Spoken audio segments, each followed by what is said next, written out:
Hello friend, আবার একটা morning routine নিয়ে হাজির হয়ে গেছি। আমি উঠেছিলাম ভোর ৫টায়।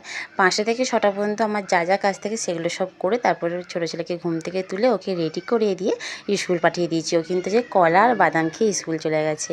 আর আজকে শুক্তো, শাক ভাজা, মাছের ঝাল হবে। আর আগের দিন রাতে কিন্তু সবজি আমি কেটে রেখেছিলাম। আর যে মশলাটা বানালাম এই মশলাটা দিয়ে শুক্তোও বানিয়েছিলাম আর মাছের ঝালটাও বানিয়েছিলাম, তবে দারুণ খেতে লাগে। আর মাছের ঝালে লঙ্কা বাটাটা একটু বেশি দিয়েছিলাম।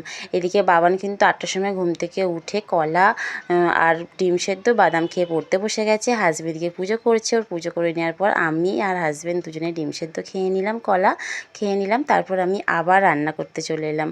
আর এই শুক্তোটা আমি একটু অন্যরকম করে বানিয়েছি। আর এদিকে কিন্তু রান্না আমার হয়ে গেছে।